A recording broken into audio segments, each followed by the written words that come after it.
Abonnez-vous sur notre chaîne YouTube Kadhafi Moumoudi pour ne rien manquer. Sur nos antennes et nous y reviendrons avec force détail au cours de nos prochaines éditions. Si vous nous rejoignez, mesdames et messieurs, bienvenue dans votre journal. En images, la sûreté et la sécurité, deux maîtres mots dans l'aviation civile. Le président de la République, Félix Antoine Tshisekedi Tshilombo, tient à désenclaver la RDC en facilitant les transports aériens. Et c'est le sens qu'il faut donner à l'audience qu'il a accordée au directeur général des Congo Airways. Regardez.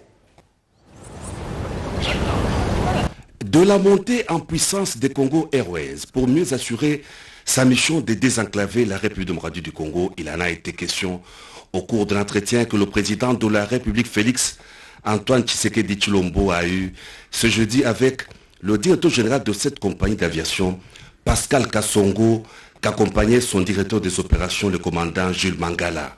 Le DG des Congo Airways s'est dit très satisfait de l'implication personnelle du chef de l'État dans les grands projets de son entreprise. Votre compagnie nationale est là pour rester et va faire de grandes choses.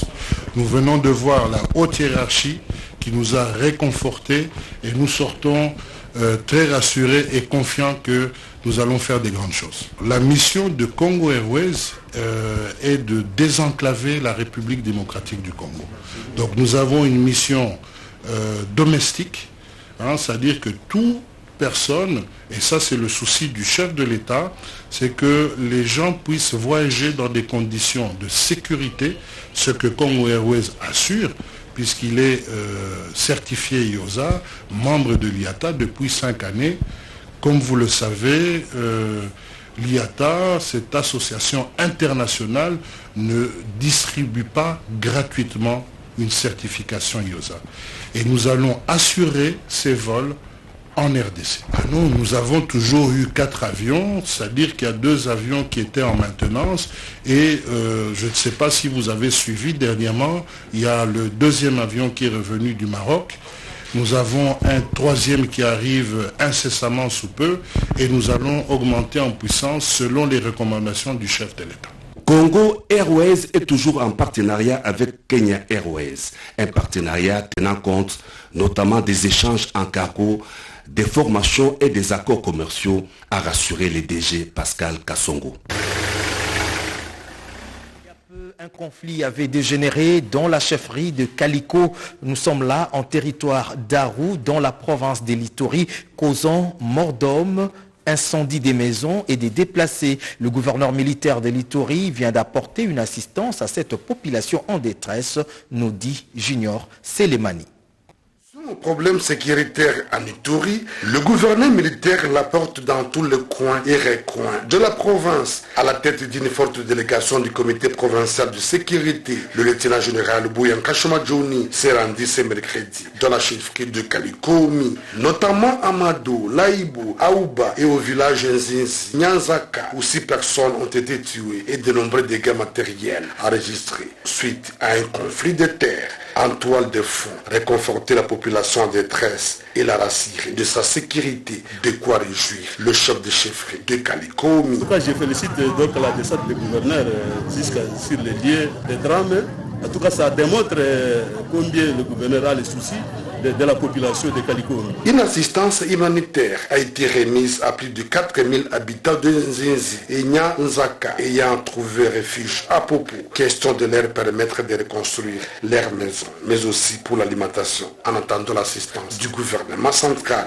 Tous mes bâtiments, il y a une attaque qui sont incendiés. Le dispositif sécuritaire a été renforcé pour protéger la population à la Syrie. Le gouvernement militaire avant de réaffirmer sa volonté à remédier à ces conflits de limites. Nous allons intervenir à 3 niveaux. Au point de vue humanitaire, nous avons amené ce que nous avons pu amener ici, en attendant que le chef en décide autrement. Sur le plan de la sécurité, il y a la police et l'armée. Ils vont encore venir. Et sur le plan de la justice, ceux qui ont été avec ces populations-là pour faire le désordre, on peut les appréhender facilement. Le processus de Nairobi initié par la communauté des États d'Afrique de l'Est demande l'adhésion de tous. Devant le corps diplomatique à poste à Kinshasa, le vice-premier ministre, ministre des Affaires étrangères, Christophe Lutundula, a lancé un appel en faveur de ce processus. Reportage Doris Mozotambwe et Henri Amouri. L'adhésion de la République démocratique du Congo à la communauté d'Afrique de l'Est offre de nouvelles perspectives de paix durable. C'est l'essence du processus lancé à Nairobi au Kenya qui procède de la volonté des pays membres de cette communauté. La communication de ce jour du vice-premier ministre, ministre des Affaires étrangères et de la coopération internationale, Christophe Lutundula Palapé-Napala au corps diplomatique accrédité à Kinshasa est un appel à la mobilisation en faveur de ce processus. À l'issue de leur deuxième conclave du 21 avril, les 5 chefs d'État, à savoir le président Museveni de l'Ouganda, le président Kagame du Rwanda, le président Ndayishimiye du Burundi, le président Tshisekedi de la RDC autour du président Uhuru, ont convenu, en conformité avec les articles 5, 6 et 24 du traité de la communauté de l'Afrique de l'Est, ils ont convenu donc d'un plan de résolution de la crise sécuritaire à l'est de la RDC et dans la région. Reposant sur 2 volets politiques sous le leadership du président Uhuru Kenyatta et militaires sous le leadership du président Félix Antoine Tshisekedi Tshilombo, le processus est ouvert à tous les enfants égarés de la République. Pour le président Tshisekedi, à tendre la main aux groupes armés locaux notamment par des consultations sur la paix et la sécurité dans les provinces de l'Ituri, du Nord Kivu, du Sud Kivu. Ceux de ce groupe armé qui n'auront pas saisi cette main tendue seront combattus comme force négative. Le volet politique est conduit sous le leadership du président Uhuru Kenyatta. À ce stade, a fait remarquer le vice-premier ministre Christophe Lutundula Palapé-Napala, il faut saluer l'implication de la MONUSCO dont l'appui logistique au processus de Nairobi était très remarquable. Le projet de loi de l'accord cadre pour la protection des investissements en RDC et la Banque arabe pour le développement économique en Afrique figurent parmi les 5 projets de loi examinés et votés au Sénat. Sachez également que hier, le Sénat a adopté pour la 1e fois la prorogation de l'état de siège dans les provinces de l'Ituri et du Nord Kivu. On fait le point avec Sandra Nyangui. Vote, ces 5 projets de loi seront transmis au président de la République pour promulgation. C'est un véritable marathon au Sénat. Les élus des élus ont examiné et voté 5 projets de loi à caractère économique et social. C'était au cours d'une plénière présidée mardi dernier par le speaker du Sénat, Modeste Bahati Lukwebo.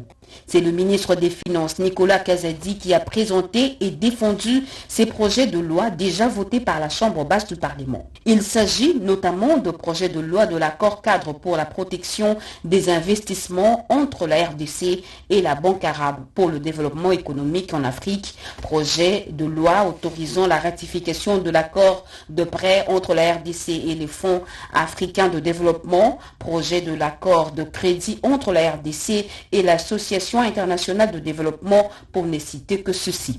Des questions ont été posées aux représentants du gouvernement pour apporter l'éclaircissement sur le choix des provinces concernées par ce financement, les critères de sélection du territoire bénéficiaire et les mesures prises pour éviter le détournement. Questions auxquelles l'argentier de la RDC a répondu. Séance tenante. Notre priorité nationale, c'est développer le pays, mais c'est aussi réduire la pauvreté, c'est aussi réduire les conflits, apporter plus de sécurité, plus de paix. Et ces éléments-là, pauvreté, conflit, nous guident dans l'orientation des projets. C'est comme ça que vous avez vu que pendant des décennies, l'immense majorité des financements allait à l'est du pays. Et entre-temps, il y a d'autres parties du pays, comme le centre et l'ouest, qui se sont considérablement appauvries. Et aujourd'hui, cette zone est devenue un problème. Il y a eu un peu d'insécurité avec Amouina Sapou. Donc c'est comme ça qu'aujourd'hui, les bailleurs de fonds ont un intérêt particulier sur la zone centre et la zone ouest, en disant qu'il faut absolument réduire la pauvreté dans ces parties-là, sinon on risque encore d'entraîner des conflits. Si pour ces projets de loi, certains financeront la réhabilitation de la voirie urbaine dans la capitale et la lutte contre le Covid-19, d'autres permettront de développer les provinces et les territoires déjà sélectionnés afin de booster le développement local, comme le veut le président de la République, Félix Antoine Tshisekedi Tshilombo. Sur 109 sénateurs qui composent le Sénat, 96 ont pris part au vote et tous ont voté pour ces accords de financement. Je le disais également en titre que les élections de gouverneurs dans les 14 provinces concernées ont bel et bien eu lieu, mais bien avant la sécurisation de ces élections par la police nationale congolaise, il en a été question lors de la rencontre que le président de la CENI, Denis Kadima Kazadi, a eue avec le commissaire général de la police nationale congolaise, le général Dieudonné Amoli. Reportage Tétis Somba et Hervé Poudi.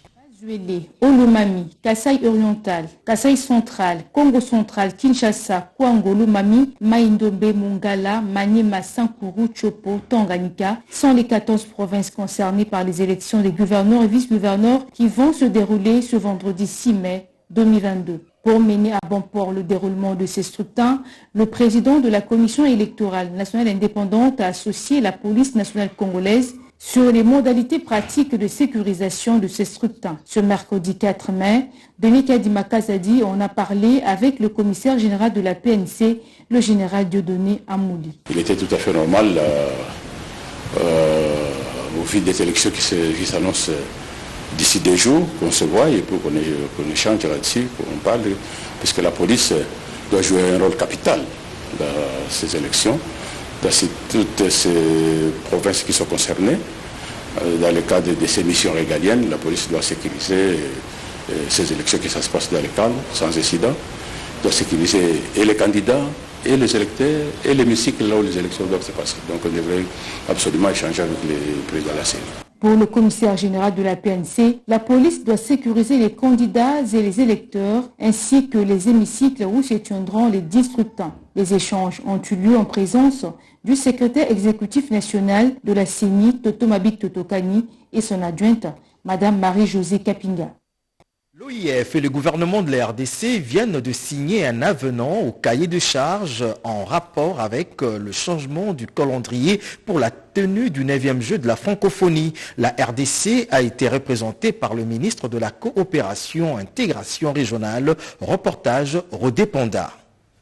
Signature de l'avenant au cahier des charges du 9e jeu de la francophonie de Kinshasa. Le ministre de la Coopération et Intégration régionale, Didier Mazenga, est l'administrateur de l'Organisation internationale de la francophonie, OIF. Geoffroy Monpetit, deuxième personnalité de l'OIF, arrivé à Kinshasa depuis le 3 mai dernier.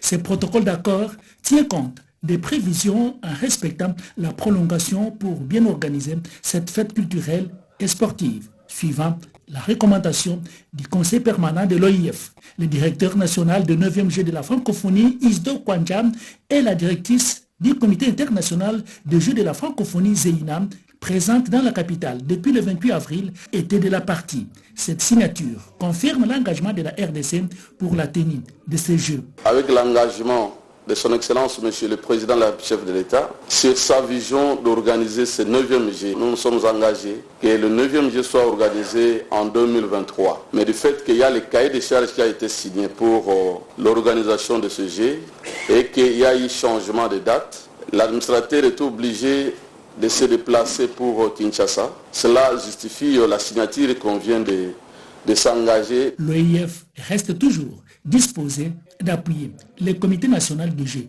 a souligné Geoffroy Monpetit, administrateur de l'OIF. L'OIF est là et continuera à appuyer le comité national du jeu de la francophonie avec notre expérience, la mise à disposition d'expertise et le partage d'expérience pour la bonne organisation d'événements sportifs et culturels de grande envergure. Isidore Kwanjam s'est dit confiant de la réussite de ces jeux avec les infrastructures en construction. Et parlons justice avec la libération des quelques prisonniers détenus pour de faits benins à la prison de Kamina, rendu possible lors de la visite du président national de la Commission nationale des droits de l'homme en séjour dans cette partie du pays. Regardez. Au lancement officiel de la journée africaine de la détention, le président national des droits de l'homme, Mwamba Mushikonke Mwamous, a pris langue avec le procureur général près la cour d'appel du Olomami, voir les faisabilités sur la détention de quelques prisonniers reprochés des faits bénins. Après le parquet de Kamina, le numéro 1 de la commission des droits de l'homme s'est dirigé à la prison centrale de Kamina, lancé officiellement la dite journée. 5 détenus reprochés pour les faits bénins se sont vite libérés de cette maison carcérale. Soyez modèles, disciplinés dans la société, conclut Mwamba Mushikonke. C'est pour dire à la population que on doit respecter l'État. Respecter l'État, c'est respecter les lois du pays et les règlements du pays. Parce qu'en cas de violation des lois, lorsqu'on ne sait plus se respecter, ta place est en prison. C'est pour cette raison, d'une façon symbolique, par rapport à mon passage, nous avons posé avec le parquet général et le parquet de la République pour voir quels sont les cas bénins, cas qui entrent dans les faits civils, pour que ces gens-là ne puissent pas trouver place à la prison. On gorge la prison et qu'on reste peut-être avec même 10 personnes. L'État va nourrir que 10 personnes au lieu de nourrir 100 ou 200, c'est pas normal, parce que ça devient des dépenses lourdes pour l'État. À la même occasion, les bénéficiaires de cette sortie ont placé un mot. Merci, je remercie notre gouvernement de la République démocratique du Congo et tous les membres de la commission des droits de l'homme. Et puis, cette question, que faire pour rendre nos avenues et rues propres dans la capitale et surtout sur toute l'étendue du territoire national fort? Malheureusement, le constat sur le terrain fait état des rues et des avenues sales qui dégagent des odeurs nauséabondes alors que les chefs de rue et avenues sont censés faire le suivi de l'assainissement. Tentative de réponse dans ce dossier signé Jacques Mégy. Le but du projet Kinbopeto, initié par le gouverneur de Kinshasa, l'assainissement de la ville de Kinshasa est une pratique ignorée, si pas négligée par la plupart des habitants de certaines rues et avenues de la capitale congolaise. Les immondices et les eaux sales de pluie sont visibles devant le parcelle et on se demande que font le chef de rue et des avenues. Où sont passés ces responsables des arteurs? Je ne les connais pas puisqu'il ne fait pas son travail. En tout cas, ils ne sont pas connus. Chef de rue, comment on a été? S'ils existaient, on allait les voir. Comme ils sont invisibles, nous supposons qu'ils n'existaient pas. Les chefs de rue et des avenues reconnaissent leurs rôles et compétences en matière d'assainissement. Cependant, ils rencontrent plusieurs difficultés sur le terrain. L'arrêté 088 du gouverneur de province du 10 mai 2011 portant mesures collectives d'assainissement de la ville de Kinshasa. Ça nous donne l'autorisation de demander aux occupants de faire l'assainissement autour des milliers qu'ils habitent. On est fatigué parce qu'il n'y a pas des outils de travail. On fait les mieux par nos propres argent. On n'est pas payé. On fait le travail bénévolat. Le travail n'est pas facile parce que les gens considèrent que les chefs de rue sont des gens ramassés. La population doit croire que nous sommes là pour assainir le quartier, le milieu, l'environnement. Ils doivent nous respecter. L'honorable député Placide Tshisumpa Tchakatumba propose quelques pistes de solutions. Si l'autorité urbaine de Kinshasa voudrait que la ville de Kinshasa soit propre et que la ville de Kinshasa soit réellement administrée, il faudrait valoriser les chefs de rue. C'est-à-dire que ça doit être des fonctionnaires matriculés, payés par l'État congolais. Et lorsque quelqu'un est matriculé, payé comme fonctionnaire, son rôle c'est de surveiller les habitants et faciliter même le recensement. Comme il y a les services de population au niveau de la commune, de même aussi dans chaque bureau du quartier, il faudrait le service de la population. Et les chefs de rue doivent avoir une réunion chaque fois, ou chaque jour, ou chaque 2 jours avec les chefs du quartier, pour transmettre le rapport aux chefs de quartier de la situation de chaque rue. Sur le plan sanitaire, hygiénique et sécurité aussi, également aussi sur le prolongement de l'autorité de l'État dans la rue.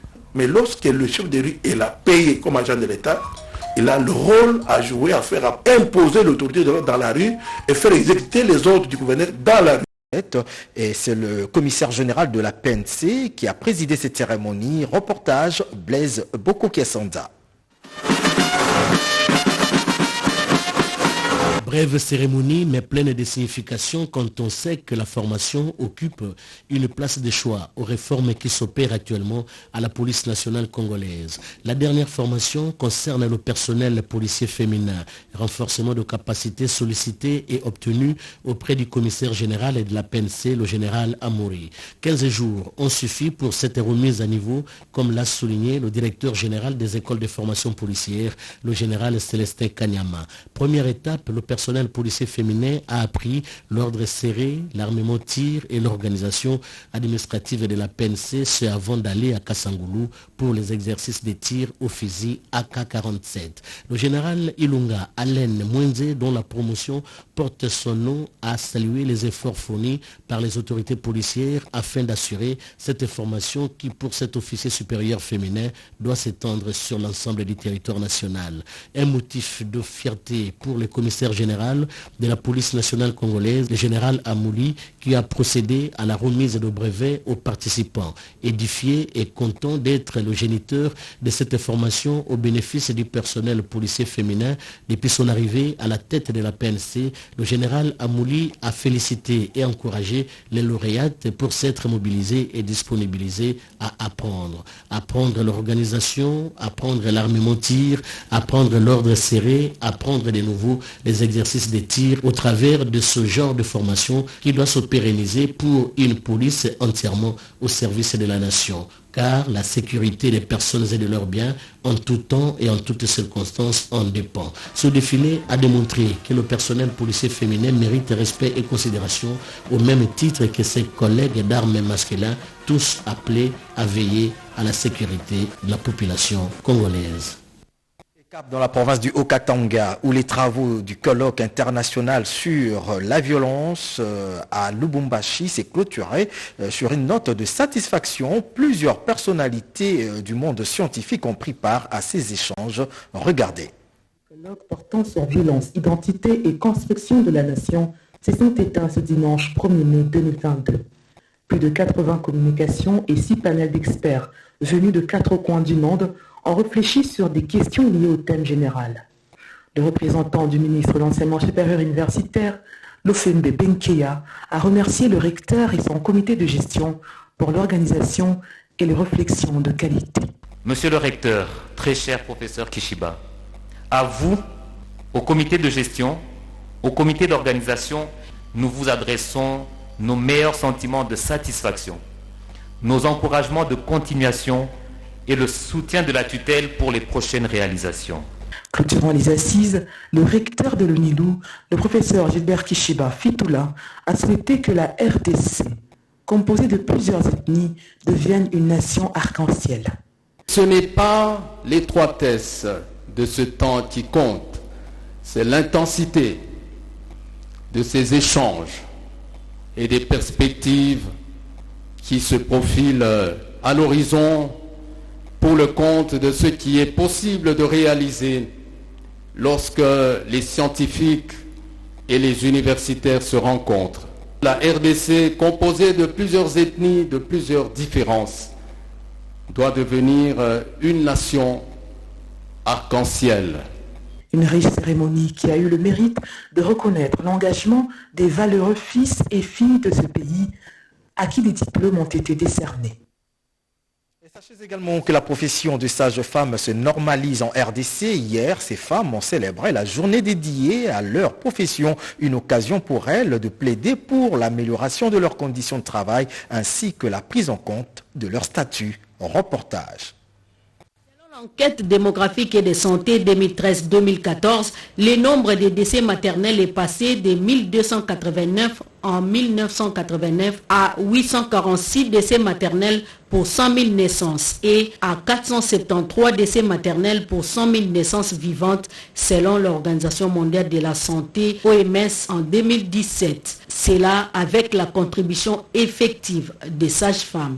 La journée internationale des sages-femmes célébrée chaque 5 mai est commémorée sous le thème 100 ans de progrès. Occasion pour le Fonds des Nations Unies pour la population UNFPA de renouveler sa solidarité avec toutes les sages-femmes et saluer leur engagement à sauver des vies des femmes et des enfants et leur contribution dans la santé sexuelle, reproductive, maternelle, néonatale, infantile et adolescente.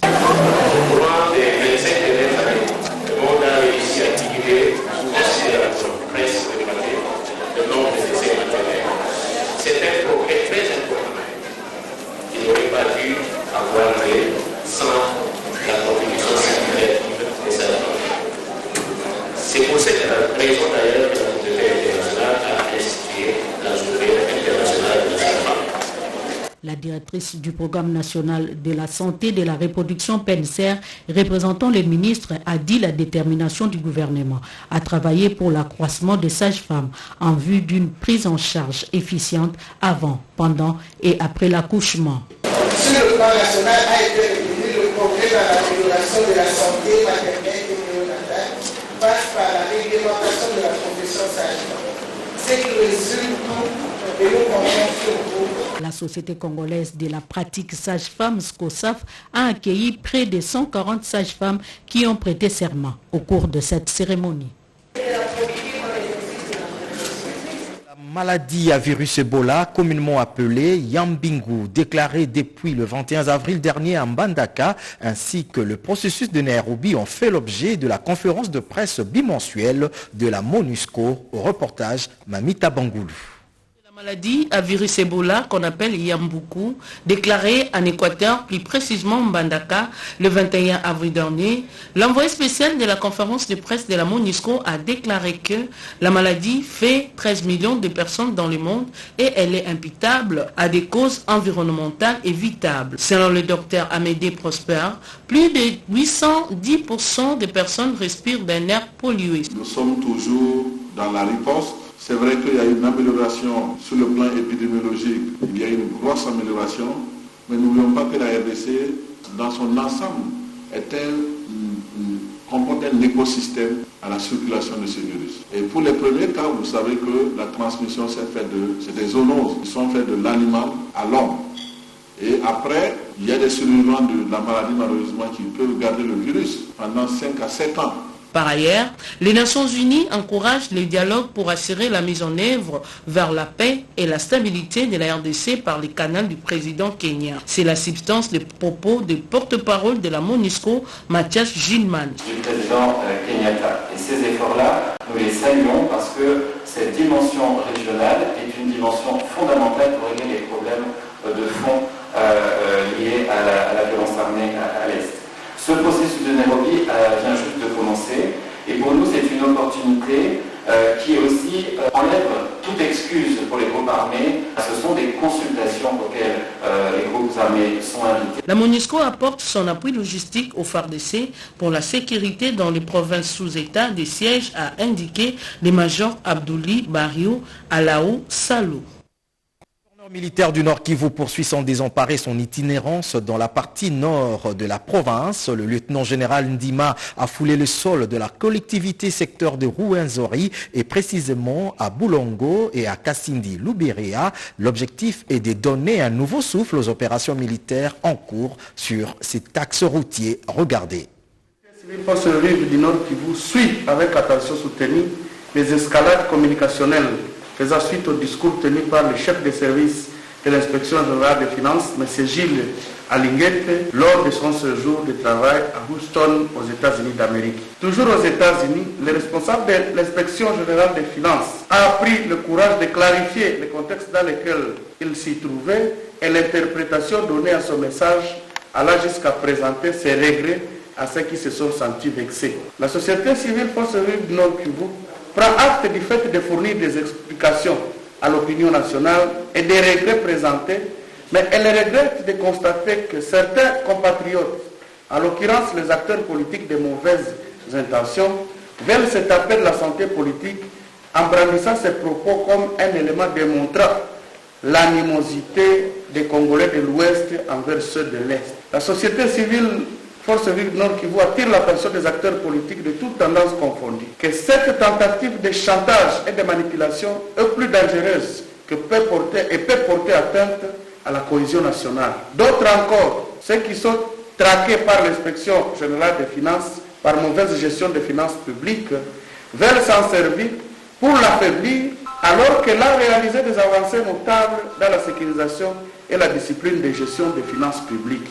Ainsi, la société civile Force Vive Nord Kivu demande aux autorités étatiques, aux acteurs politiques et à toute la population congolaise à ne pas mordre aux appâts de la manipulation visant à diviser les Congolais, mais aussi à déstabiliser l'inspection générale des finances. Fait à Goma, le 5 mai 2022. On termine ce journal par ces sanctions qui viennent de tomber depuis hier contre le journaliste Pero Louara, auteur des vidéos devenues virales sur les réseaux sociaux. Il vient d'être radié de la profession, décision prise par la Commission des disciplines et d'éthique professionnelle de l'UNPC. Regardez. Après un huis clos de plus ou moins 1 heure, la commission de discipline et d'éthique professionnelle, tribunal de paix, dirigée par son président François Kabulo Mwana Kabulo, a statué sur l'affaire qui défraie la chronique. En effet, la commission de discipline et d'éthique professionnelle a passé en revue la vidéo dans laquelle le journaliste Pero Louara s'est livré à un exercice qui, du reste, s'écarte du code d'éthique et de déontologie des journalistes en République démocratique du Congo. Et les textes régissant l'UNPC et la commission de discipline et d'éthique professionnelle sont clairs à ces sujets. Pero Louara est ainsi radié de la profession du journalisme et donc ne pourra plus exercer ses métiers sur toute l'étendue du territoire national. Monsieur Pero Louara, journaliste et porteur de la carte de presse numéro Kinshasa 2492 et directeur général de la chaîne CPM TV, œuvrant à Kinshasa, capitale de la République démocratique du Congo, pour manquement grave et violation intentionnelle du code d'éthique et de déontologie du journaliste congolais qui oblige à tout journaliste de bannir l'injure et des imputations dommageables. Ces décisions de l'UNPC, Union nationale de la presse du Congo, découlent de l'autosaisine d'un cas de délit de presse dans une vidéo devenue virale sur les réseaux sociaux où le journaliste Pero Louara a consacré plus de minutes sur la personne du chef de l'État. Du seul titre qui a charpenté ce journal, l'actualité reste dominée par les élections des gouverneurs dans les 14 provinces concernées en République démocratique du Congo qui ont bel et bien eu lieu aujourd'hui. Déjà, les tendances sont connues dans certaines provinces où les noms des gouverneurs élus sont même connus, mais nous attendons la proclamation officielle des résultats par la Commission électorale nationale indépendante CENI qui sera publiée sur nos antennes. Fin de ce journal. Merci de l'avoir suivi. Abonnez-vous sur notre chaîne YouTube Kadhafi Mboumoudi pour ne rien manquer.